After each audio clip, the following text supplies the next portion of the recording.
Ay,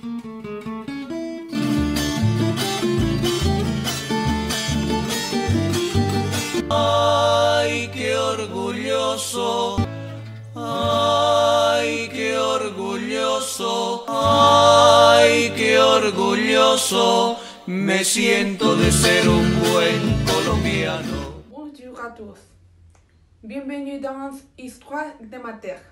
Aujourd'hui, nous allons vous raconter une histoire sur l'une des personnes les plus célèbres de Colombie.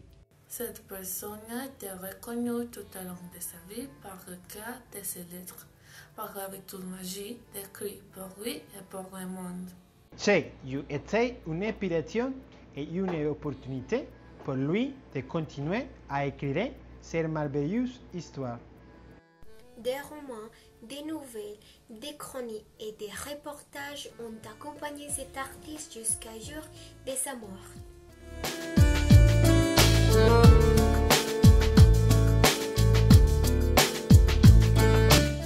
Avec vous, l'histoire de Gabriel García Márquez. Ellos tienen preso el idioma. Es como una policía del idioma. Le 6 mars 1927, dans une petite municipalité colombienne du département de Magdalena, Gabriel Joseph de la Concordia García Márquez est né à 9h du matin. Aracataca est le nom de la terre qu'il a grandi, à quelques années plus tard, il sera reconnu comme un grand écrivain.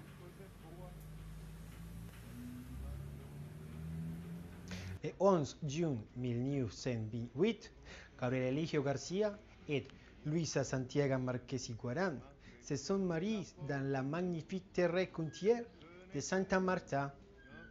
Après une période de combat pour enfin obtenir la permission des parents de la mariée, c'était le début de la histoire et de la tragicomédie de cet écrit qui allait plus tard inspirer la roman de son film, Love in the Times of Cholera. Gavo, comme il était communément reconnu, a grandi à côté d'un grand-père colonel qu'il a appelé Papa Lelo, et sa grand-mère Mina, qui a rempli la maison d'histoires de fantômes, de prémonitions, des présages, des singes qui ont influencé Gabriel des années plus tard. Après un certain temps, il est allé vivre à Sucre. Ses études et ses poèmes humoristiques ont commencé là-bas. Puis ils ont continué dans une école de Bogotá où ils ont publié leurs premiers poèmes et ont été capitaines des équipes sportives. Il a commencé ses études universitaires à l'Université nationale de Colombie, une carrière qu'il a choisie seulement pour plaire à son père. Mais après certains événements malheureux dans le pays, il est au reportage. Il rencontrait une belle femme, Mercedes Barcha, avec qui il a toujours voulu se marier.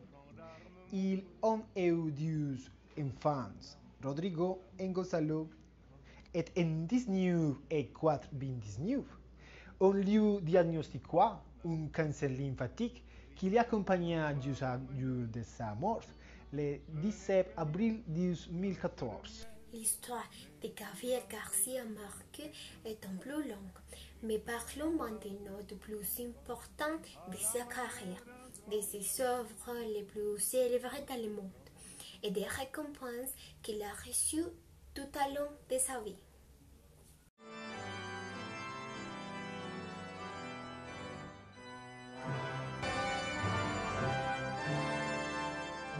Ne disposant que de quelques minutes, je n'ai pu donner de votre œuvre littéraire qu'une image d'aspect général et assez abstraite.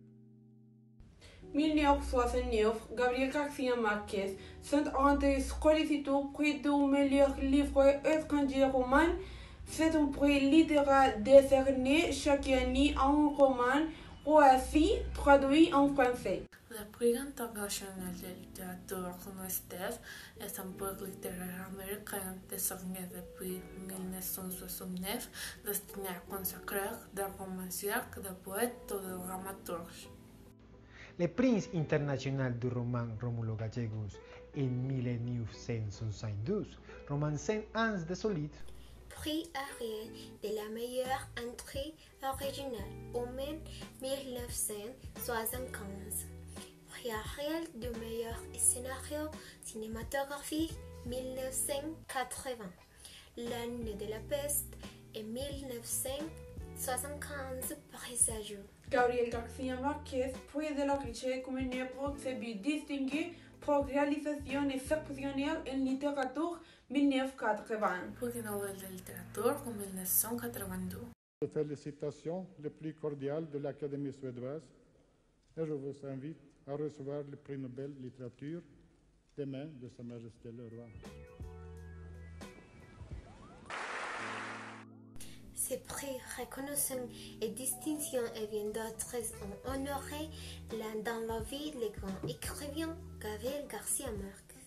Ses œuvres, sa carrière journalistique, son style, ses influences et son activité politique. Le théâtre et les valeurs de voix transportées des petits au très grands fragments d'histoire de notre beau pays aux quatre coins du monde.